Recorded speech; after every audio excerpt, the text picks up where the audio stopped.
Hello, everyone. Welcome to this special production, Spotlighting the Synod. Today is Monday, October 30th, 2023. I'm Bradley Eli. The proverbial Synod on Synodality that kicked off back on October 4th with some rather dark moments and perhaps brighter moments as well, finally came to a close yesterday. Now that it's over, concerned Catholics are asking, what was the point of it all? Where are we headed? And what can we expect to happen in the not too distant future? Join us, the man who can answer those questions for us, make some predictions, and connect the myriad of dots that map out these predictions. Church Militant Rome correspondent Dr. Jules Gomes. Jules, before getting into any specifics, predictions, and all that, let's look at the synthesis document. The final document came out over the weekend, is drafted and voted upon. Tell us your overall take on this document, how the voting went. Brad, the Vatican sent us the vote tallies for every single paragraph.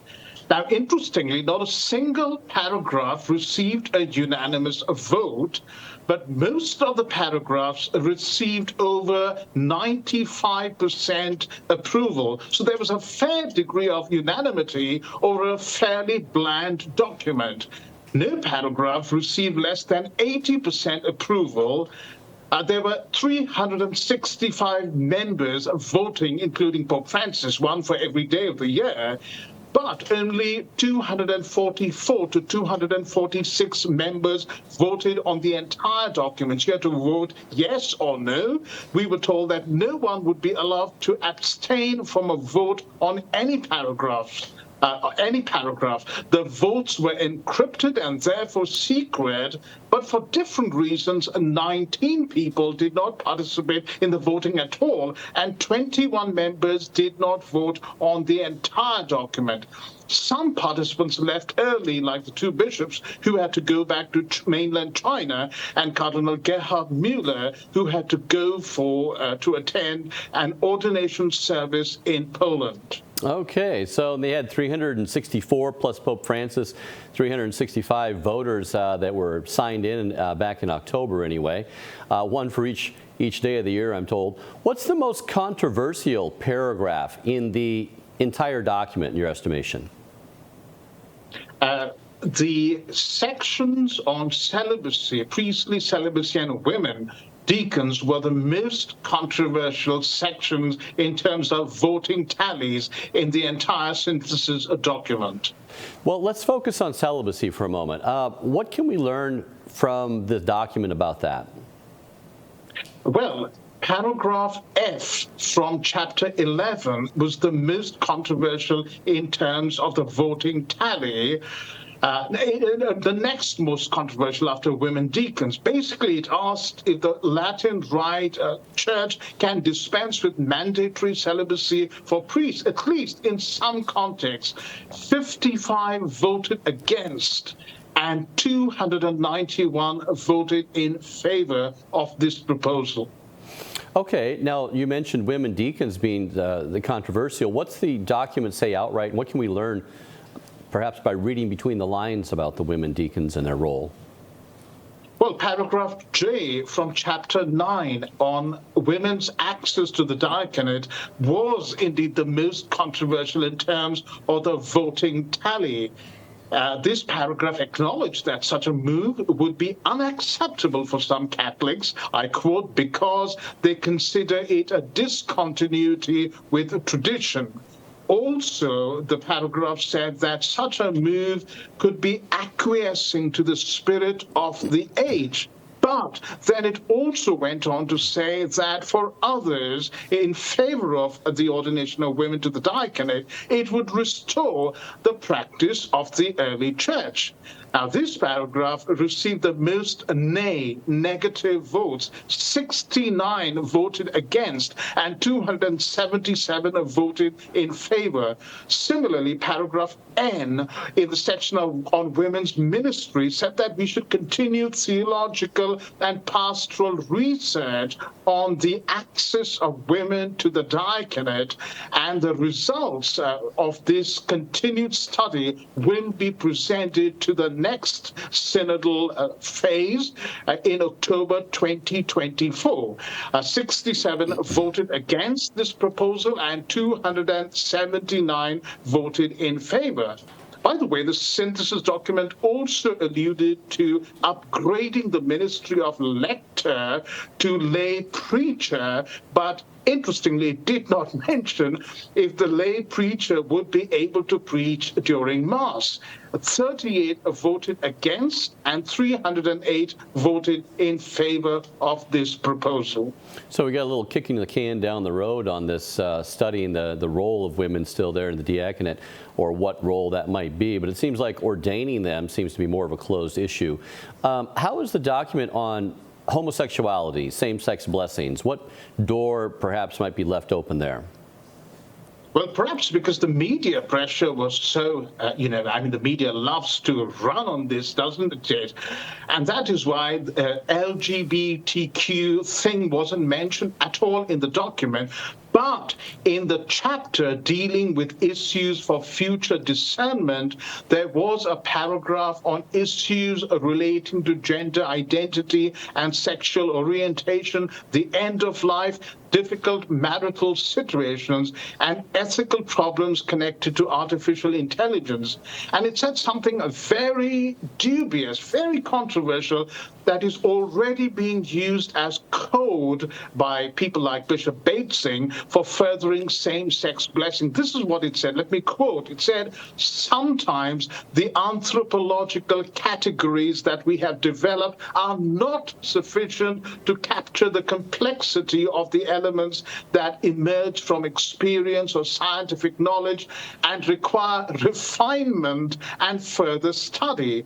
It is important, the paragraph went on to say, to take the time necessary for this reflection and invest the best energies in it without giving in to simplifying judgments that hurt people and the body of Christ. We know what that means. Many indications are already offered by the magisterium and await to be translated into appropriate pastoral initiatives. Now, read as much as you want to into this particular paragraph. Well, I'm sure you're going to see more of that in the future, especially on the lips of homosexualist Father James Martin and Vatsing and these other characters. Jules, this document came out. It seems fairly tame. But this is not the end of the process by any means. We're kicking the can down the road on this anthropological studies, women's role in the diaconate and that. It just seems like a never-ending process, maybe by design. Your thoughts on that? Well, if people thought we were alarmists and, we were predicting that Pope Francis is going to bring in same-sex blessings or women's ordination at this synod, they were reading our news reports incorrectly, because we were reporting day after day on developments. It's been a very fast-moving season. But then, one thing we constantly told people that there are going to be no immediate changes, because the whole process is indeed, as you rightly said, one of kicking the can down on the road. The code for that is study, discernment, listening, time, and of course, most importantly, it has to do, and Pope Francis himself has constantly affirmed this, most importantly, the purpose of synodality is to change the way the church has been governed. Now, apart from, let's look at some specific predictions, if you might, as well. Some of the people on the left might be all of a sudden sharpening their pencil right here, but hopefully people on the right as well will be looking at these. Jules, you've seen, Jules, yourself, you've seen how the synod got underway. A few days prior, not one, but two dubia from high-ranking prelates early October were answered by Pope Francis. Then the roller coaster ride of the synod, various interviews with prelates occurred during the synod. Pope Francis gave some shout-outs to pro-LGBT activists or met with them during the synod. Even a previously secret manifesto the Pact of the Catacombs was circulated, or a version of it was circulated during the Synod, towards the end there. Finally, a book featuring hand-picked interviews with Pope Francis was published the last week of the Synod, almost seeming like a final report in itself. Throwing it all on the table, just throw everything on the table, looking at it as a whole, Jules, can you make some concrete predictions, perhaps, for our viewers of what they may or may not expect to come from the tail end of the Francis pontificate? He's only got, I would think, a few years left of the pontificate here, and we're coming out of this whole synodality process. So what do you think, if you had to, be forced to, as we are doing right now, put you on the spot, what are some predictions that you would throw out there in front of the people that you feel fairly confident about? Well, if I must, I will predict. I can throw up at least 7 predictions, Brad. This is what Catholics may expect moving forward. First of all, we are definitely going to see a spike in the blessings of gay couples by priests and bishops. We're already having that in Germany and Belgium, and we're going to see it expanded to many other countries. Secondly, there's definitely going to be an increase of lay preachers at Mass. It's already happening in Germany. In Switzerland, we're going to see it in many more, at least European countries. Thirdly, priestly celibacy is going to remain intact, at least for now. But it is possible that, it's highly likely actually, that's going to change during the next papacy, because Pope Francis has already said he has no intention of overturning it now. Fourthly, we are not going to see women ordained to the priesthood or the diaconate.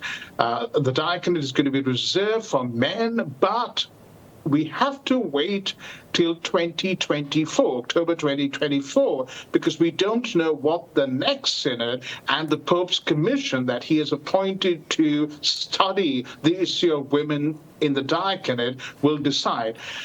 Even if women deacons are introduced, I suspect they will not be part of the threefold sacramental ordained ministry of deacons, priests, and bishops. So fifthly, women may be given the title of deaconesses, though not sacramental, and as Pope Francis recently suggested, they may even be elevated to the status of cardinal, but they will not be eligible to vote in the conclave for the next pope.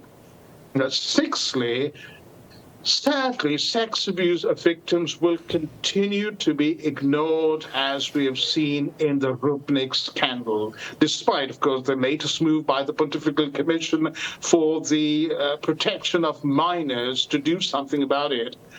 And seventhly, Catholics are going to continue, by and large, to be suspicious of the synod, the synodal process, and in many cases just ignore what's going on altogether. So there you go, folks. Dr. Gomes out on the line there, just made 7 specific predictions. His reputation is now on the line with the clock ticking on the Francis pontificate. So Jules, all the fun aside for a moment, let's take a peek into your crystal ball at what particular dots you're focusing on and how you're connecting those dots. Let's start with, say, blessing of gay couples.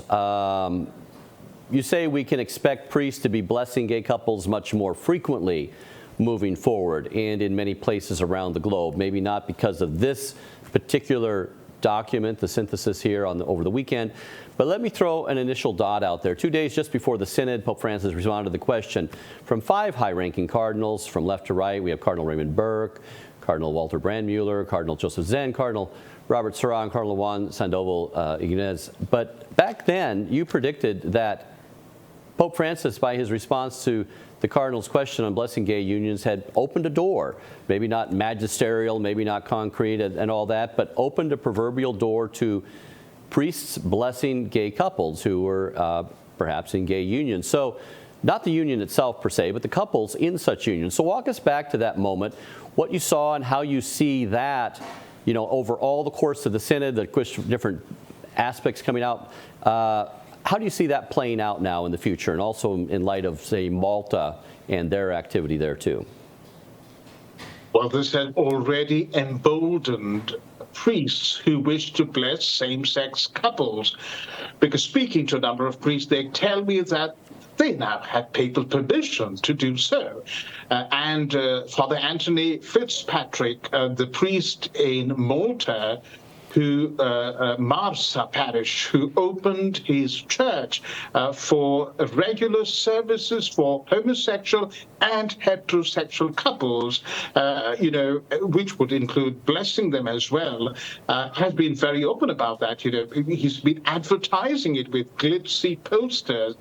But just last night, I had a message from a priest in Scotland who told me that, unfortunately, he is refusing, he's so scared that he's refusing to let me, to give me permission to share which diocese in Scotland this comes from. But this is from a Scottish bishop who has just issued an ad clerum to his clergy, green lighting and giving them permission to bless same-sex couples if they are asked to do so. Wow. So, even that the response to that dubia, Jules, said that, dioceses, when you mean the bishops or the diocese, can't overwrite that personal decision by a priest to actually do that. But soon after the papal response was given to the Dicastery for the Doctrine of the Faith, gave to that dubia asking about blessing gay couples who are in their union. And while the synod was churning along, priests on the island nation of Malta, began ramping up the blessing for gay couples. And you mentioned about that, how that added into your calculus of what to expect moving forward. Can you just briefly address that again? Well, as I said, this is simply going to increase the scale of it all. We saw the act of open defiance after Cardinal Wilkie slapped down a priest for participating in such, an act in the Diocese of Cologne.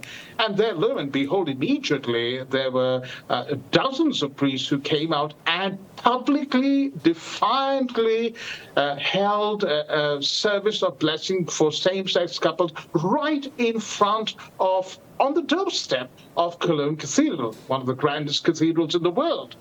So the horse has bolted, Brad, and it is too late to close the stable door. Jules, just thought occurred to me before moving on that maybe the Synod document really didn't have to address anything along these lines because, like you say, the horse is already out of the barn on that one. It's interesting, though, that the Synod document was fairly mute on this point, and yet 2 days before the whole synod kicked off underway, that question came up and seemingly was cited by in favor of blessing same-sex couples without any real boundaries for priests in their discernment process of that.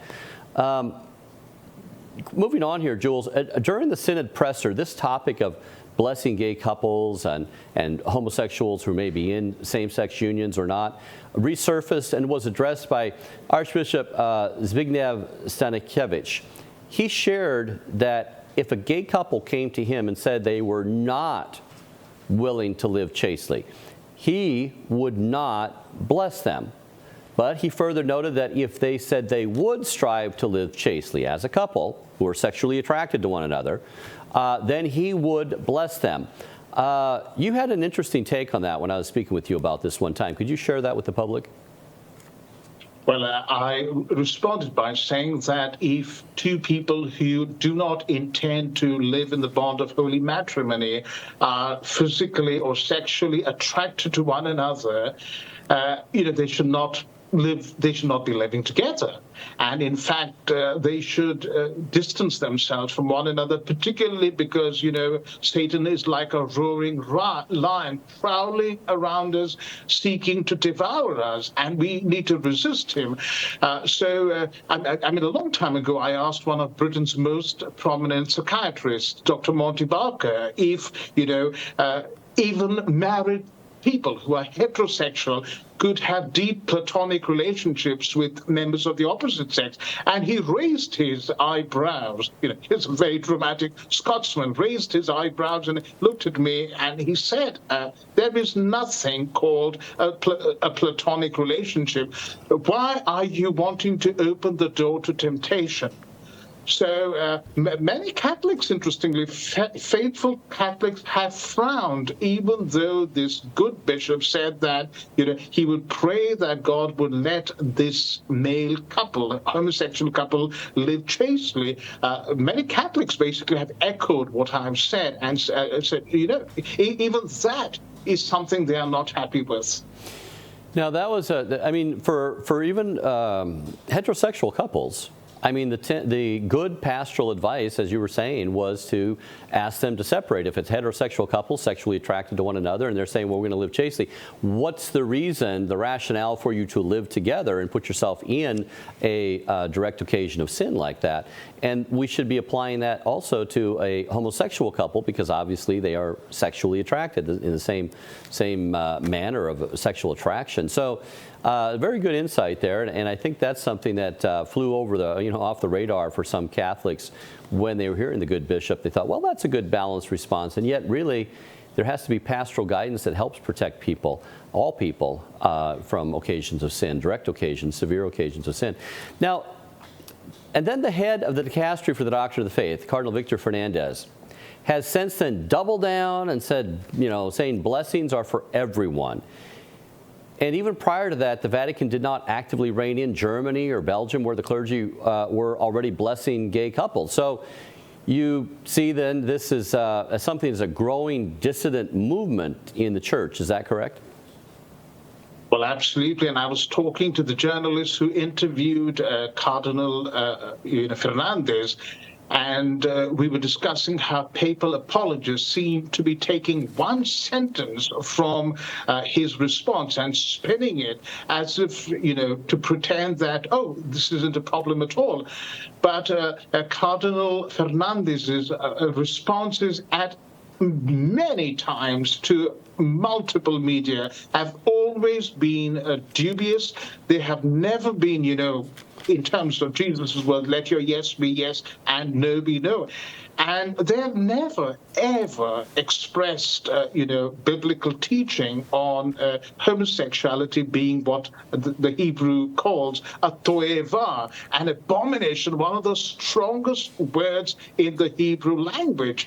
In fact, a sin that in all 5 books of the Torah, the first 5 books of Moses, of the Bible, the Pentateuch, trigger the death penalty.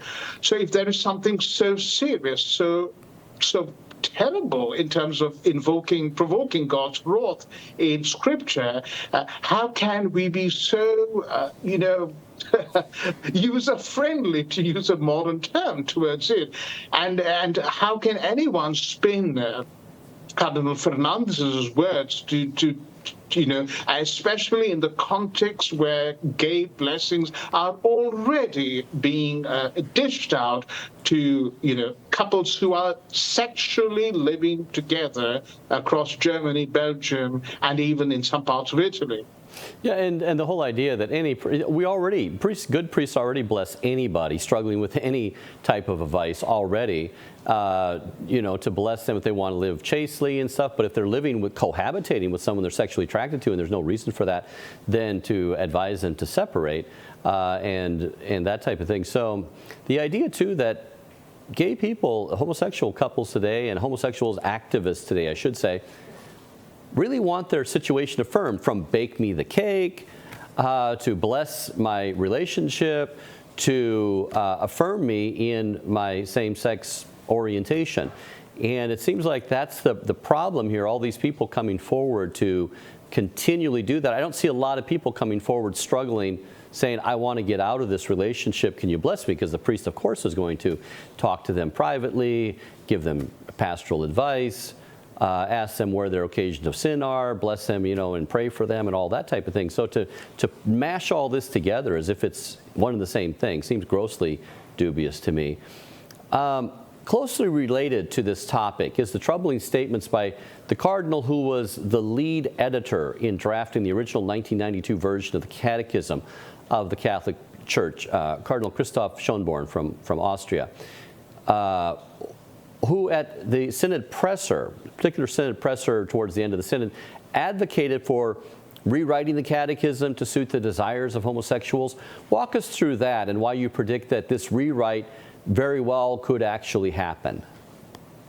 Well, Cardinal Schönborn, who, as we know, is one of the most pro-LGBT cardinals in the world, gave a precedent. He said that if Pope Francis could change the death penalty in the catechism and now declare it inadmissible, once upon a time, as many people would know, one of the papal bulls, I think it was Exudia Domini, called for the burning of heretics. So you had that, and now you have a total reversal with Pope Francis saying the death penalty is inadmissible. So Cardinal Schönborn is really, taking off on that and saying, if Francis can do that, why can't we soften what he calls offensive language about disordered relationships and, homosexuality being intrinsically evil and all that sort of thing in the Catechism? And my prediction is that this is almost certainly going to take place, particularly in the light of what the Synod has said in its synthesis document, claiming that, we have moved into different anthropological categories, and these categories are not the same categories as categories in biblical times. It would seem like almost the same as that Jerome biblical context for the commentary for the 21st century that we covered, about how they introduced their new anthropological studies into everything. Speaking of hyping homosexuals, Father James Martin, Pope Francis, and Sister Janine Gramick, who also met with the Pope, and also took time to hype another pro-LGBT activist by a letter in the United States, a pro-LGBT activist here. Tell us about that and how these actions are signals to you of things to come. Well, as we talked in one of our Rome dispatches, Brad, this is subversive semiotics that Pope Francis is engaging in.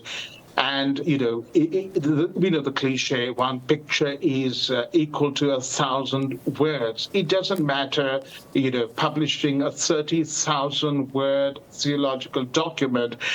Compare that to one picture that the Vatican releases with no content of what was discussed. One picture of Pope Francis meeting, very smiley, lovey-dovey, with Sister Janine Gramick and her entire very dissident, heterodox, New Ways ministry team. What sort of a message does that send out to the world, both secular and Catholic? And then, of course, you have not just a letter. You have a handwritten note written in Spanish, Pope Francis personally writing that and sending it to Stan Zurkowski, who is himself a homosexual and one of the most prominent lay Catholic LGBT activists in the United States. And in all these instances, Pope Francis is not saying, stop what you're doing, but he's saying, excellent, wonderful, congratulations, God bless you, continue. He told Sister Janine Gramick, you have fought a valiant fight despite the sister being suspended from ministry and sanctioned under Cardinal Ratzinger and even by the otherwise liberal USCCB. Yeah, that's even Sister Janine Gramick, I was reading a piece by her one, and she was talking about the 2021, March 2021, when the CDF, back then Congregation of Doctrine of the Faith, now the dicastery for the Doctrine of the Faith, came out with that strong letter that said, God can't bless sin, therefore you can't bless, same-sex unions and all that. And she was saying, hey, this is all, Francis has this in hand. He's got to change some people, around. He's going to keep working towards this. That was her take. And right or wrong, good or bad, this is exactly what you're saying is the left sees these cues and gives them confidence to keep acting. Nothing magisterial about it, nothing, heterodox, no teaching has changed. And yet, as you say, they're emboldened. And they actually say, we're emboldened. We keep moving forward on this. And it makes it tougher to rein them in. Jules, in the lead up to the Synod, and even going back to the Amazonian Synod, priestly celibacy for men who would soon to be ordained, not men who were already ordained, that's never been a thing, but seemed to be on the chopping block. They're mandatory celibacy prior to ordination. And yet you don't think Francis will swing that axe, and tell us why. The reason Francis says he won't swing that, he's not given us a reason. Basically, he said things like, celibacy can be a torture if you're not called and you don't have the gift. But if you have the gift of celibacy, it's a noble experience. In his book, You Are Not Alone, just released last week, he said that he would not overturn the requirement of mandatory celibacy for priests in the Latin Rite, but he said that he had no problem if his successor did it. However, Brad, I've spoken to many bishops, many priests about this, and they tell me off the record that the reason why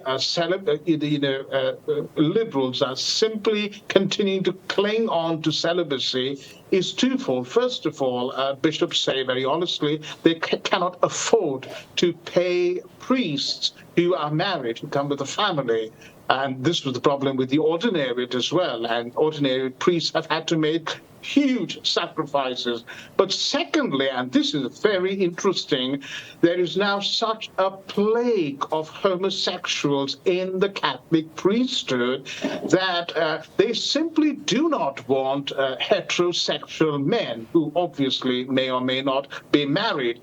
And again, my friends in the Anglican ordinariate who have now become Catholic, and tell me that they face fierce opposition when they come from the Church of England, come with their wives, not because they are married, but because most of the priests are homosexuals, and the priesthood has turned into a kind of gay cabal, and therefore married heterosexual men coming in simply upsets the balance in the lavender mafia.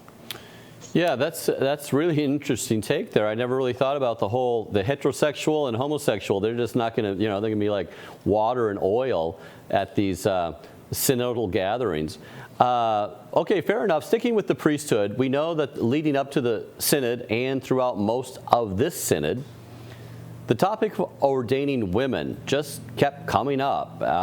And yet you predict that Francis will not attempt to open this door to women's ordination that extends to the diaconate, although he might give them the title or whatnot, and use them in some role, put a robe on them, give them some blessing, and have them do something in the church and call them a deaconess.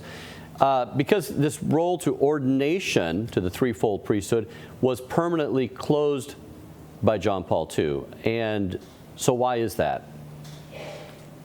Francis himself, in the recent book You Are Not Alone, said that the threefold ministry, including the diaconate, is reserved exclusively for men. However, he also said that the early church, as you have said, Brad, many times had a ministry of women deacons who would accompany females, to the baptismal pool, because obviously men wouldn't be, it wouldn't be appropriate for them to be undressed in front of a man. And these deaconesses, also called widows, would, perform various functions to women, but they were not ordained. And Pope Francis almost certainly knows, because he's close to the Lutherans, for example, that a number of Lutheran churches have similar ministries of a deaconess, where the deaconess is not ordained, but is a kind of almost like a lector.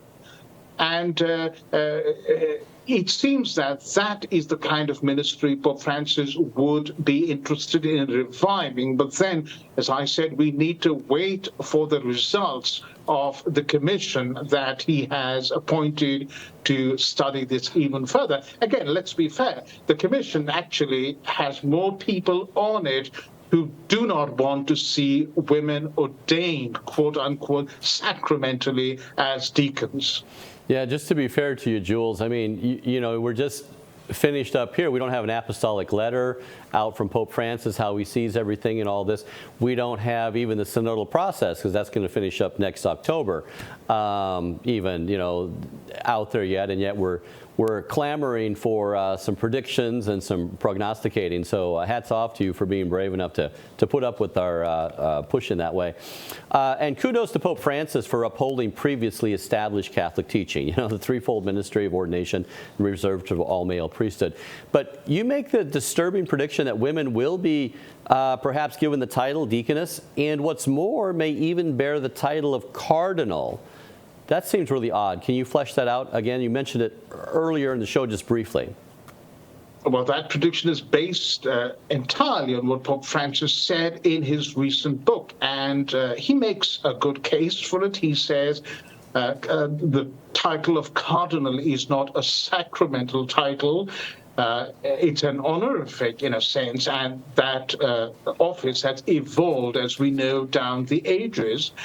And so, you know, if he's elevated women to the highest levels of the Vatican, why not have women cardinals? But then he goes on to say that they will not be permitted to vote in a conclave because for the Bishop of Rome, for the Pope, because the Pope is the Bishop of Rome, and therefore he can have only bishops electing him, other bishops electing him. So this is an interesting take on the whole, you know, where Pope Francis' push for giving equal, quote-unquote, opportunities or rights to women, his whole egalitarian agenda is going. And again, we just have to wait and watch. So the whole title of cardinal, just so people know, it's not going to be ordained. Generally, you have to be a bishop, and then you're named a cardinal, but there is a possibility of being named cardinal, given the title, the red hat or whatever, apart from any ordination, the same as you can call someone a deaconess and give them a robe and have them do something in the church without any ordained position there. Moving on to your prediction, Jules, that the Catholics will most likely look back at this synod with more than a bit of distrust. You said you can expect Catholics in the future not to put much stock in this synod as being an overly trustworthy voice of the people of God at large, across, you know, the whole spectrum of the world, speaking on behalf of the people of God, but instead perhaps toss it into the same category of the 2015 Synod on the Family, of which seasoned Vatican reporter Ed Penton wrote an entire book on how it was rigged. Whether this one was rigged or not, but the type of people that were there, how things are discussed, how things are synthesized, and do they have the voice of the people of God? A decisive turning point for many came with the revelations from Sydney's Archbishop Anthony Fisher, that he wasn't given much time at all to say anything at the Synod. Here's a clip of him saying just that, Jules. We take a listen. There's been a big, long discussion about the ordination of women. I don't think that's revealing anything that people didn't know already. And there's a lot of tension and emotion around an issue like that. When you have a discussion, and sorry to cut across you with something like that, the ordination of women, do you find when you look across the room, do you get a sense more in favour, more against, or...?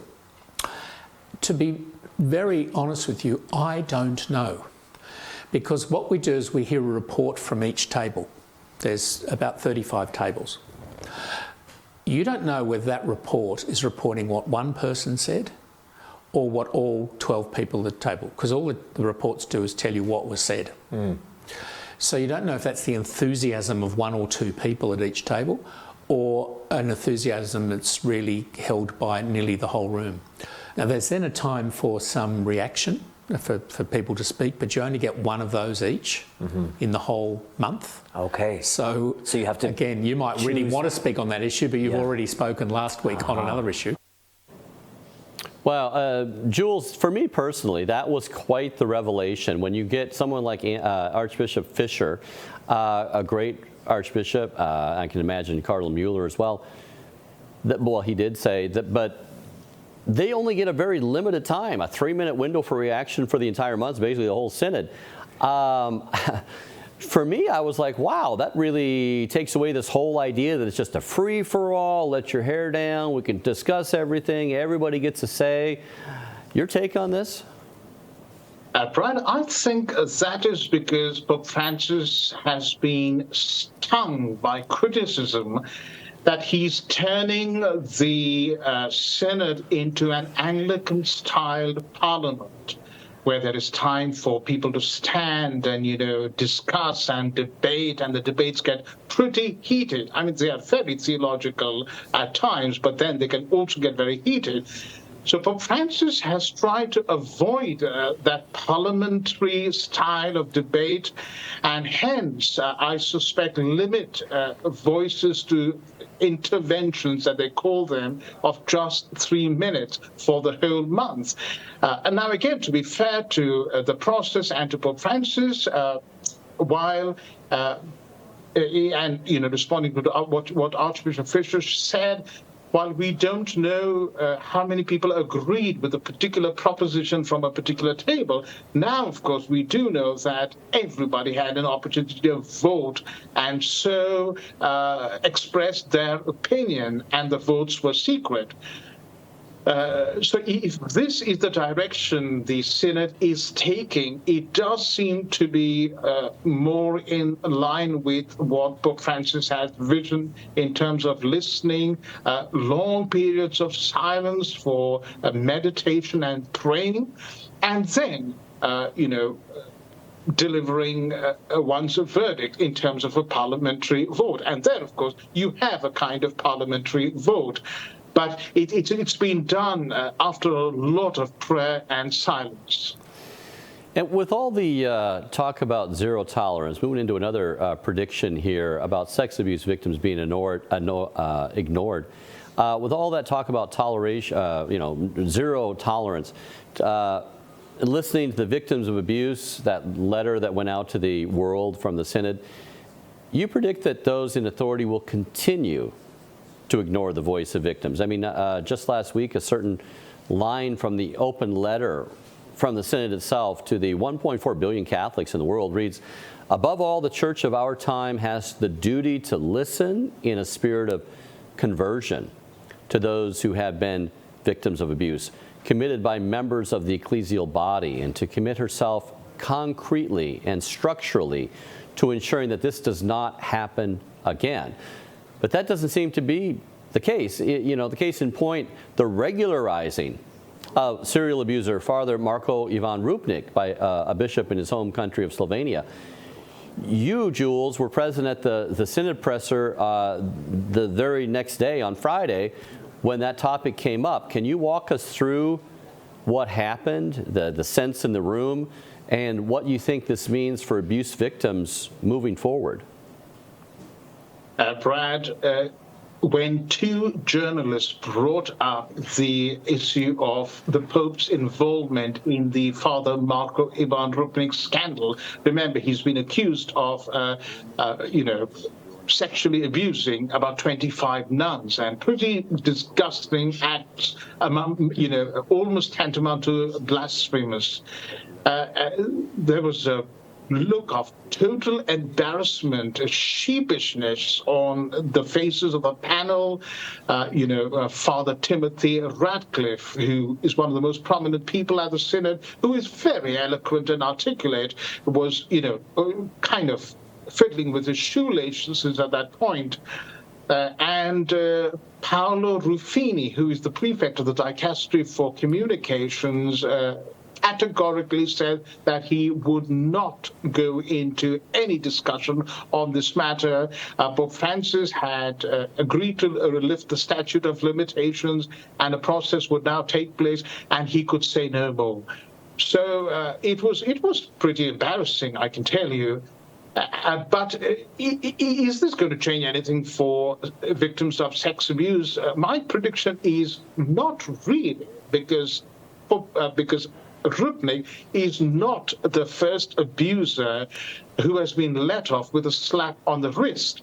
Pope Francis, we know of people like Zanchetta and others. There's been a whole list of bishops, cardinals, and priests close to Pope Francis who have simply been let off without even a slap on the wrist in some cases, simply because they have friends in the corridors of power. And some of those friends, one of those friends has been Pope Francis himself.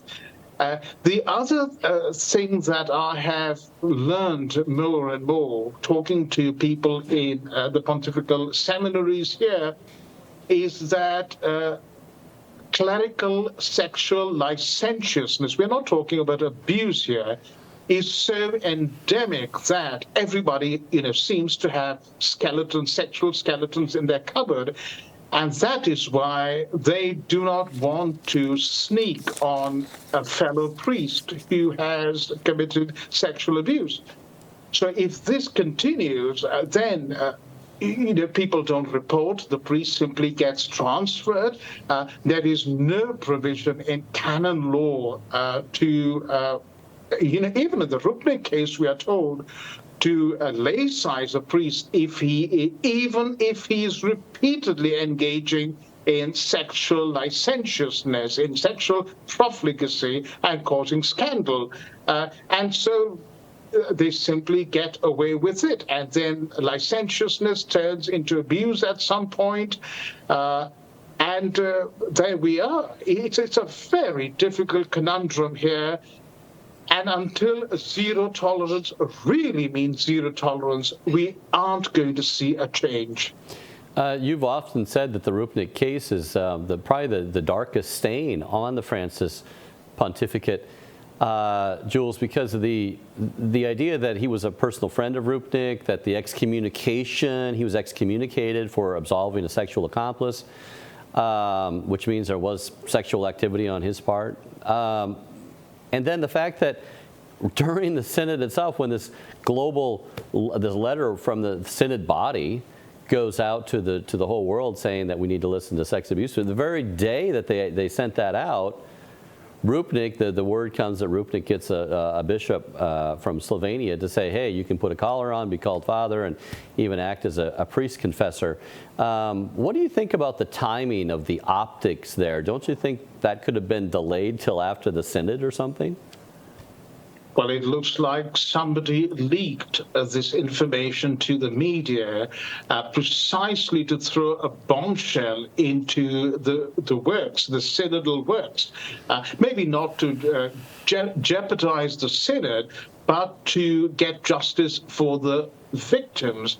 Because if this had not come about during the synod, it's very likely we wouldn't have seen any action on the matter at all. And Pope Francis would continue to just ignore it and pretend like, sweep it under the carpet. It doesn't exist. Well, Jules, thank you so much, not just only for your predictions, but walking us through those predictions on how how your calculus, how you calculated, how you counted up on your fingers and toes all the data points and put all those predictions together and drew such a good picture for us. Thank you very much for that. Let's run over those predictions one more time for the sake of those watching and perhaps taking some notes. Jules, you expect there will be frequent blessing of gay couples by priests. There will be pro-LGBT language somehow inserted into the catechism, or a softening of the language in the catechism in favor of the LGBT. Priestly celibacy, at least for now, will remain intact. Ordination to the diaconate will be reserved to men only, but women will most likely in some way, shape, or form be given titles such as a deaconess or a cardinal, although those will be non-ordained positions. Catholics, by and large, will look with somewhat of a distrustful eye at this particular synod and the synodal process overall in general. And sex abuse victims will continue to be ignored. So we, all of you watching out there, you can print those predictions out, paste them onto your fridge, check them off as they come to pass or not. And Jules, you're now on the hook regarding these predictions. We can see how they're going to play out. Do you have anything to add before we move on that? Well, I think one of the most interesting aspects of this whole synodal process is that it has sought to involve the whole church. But the more I talk to people all over the world, I was talking to somebody in Ireland yesterday. I was also talking to somebody, very prominent lay people in Bangalore. I've been talking to priests in Rome, in different religious communities. And basically they tell me nobody's interested. Very few people even care about what is going on. The secular world isn't interested. And worse still, the Catholic world, Catholics in the pews, priests themselves just couldn't, care two hoots about what's going on. And if they really want to improve things, they have to see how and why this message is just not getting across to people in the pews. Okay, now, Jules, apart from those specific predictions, you actually have kind of even a bigger prediction, which is kind of hard to quantify, but nevertheless taking place, so that this synodal process really is here to stay, at least during the Francis pontificate, and poses perhaps the greatest danger that we are changing the way the church herself operates. Your closing thoughts on that? Pope Francis himself has very honestly admitted that this is his agenda. He said that the church has been highly clericalized for centuries. There has been very little lay involvement in decision-making, in the power structures. He wants to bring in every member is a minister by virtue of his baptism concept back into the Catholic Church. So whether you like it or don't like it, synodality is here with us to stay, because the raison d'etre of the synod was not to bring about changes now, but it was to create a structure that would then begin to engineer change for the future. Very well said. Thank you. Well, Catholics can breathe a sigh of relief, I guess, that the Synod didn't really approve anything outright heretical. But it does kick the can down the road by continuing to study questions related to such things as the role of women deacons, or need for priestly celibacy, and anthropological issues related to homosexuality. So as long as this Pope is alive, synodality will continue to be a thing, for better or for worse. Jules, thank you so much for helping to condense a very, very big topic into bite-sized thoughts for our audience. I appreciate that very much. And now, please, thank you, Brad. Please join us as we end in prayer, begging Our Lady's intercession for our nation and our church. In the name of the Father, and of the Son, and of the Holy Spirit. Amen. Salve Regina, Mater Misericordiae, vita dulcedo et spes nostra salve. A te clamamus, exules filii Heve, a te suspiramus, gementes et flentes, in hac lacrimarum vale. Ea ergo advocata nostra, illos tuos misericordias oculos, ad nos converte, et Iesum benedictum fructum ventris tui, nobis post hoc exilium ostende, o clemens, o pia, o dulcis Virgo Maria. Amen. In nomine Patris et Filii et Spiritus Sancti. Amen. Thank you so much again, Jules, for bringing all this to light and connecting all the dots for us. We appreciate it very much, and you're on the hook for a lot of predictions there, just saying. God bless you, Brad, and thank you.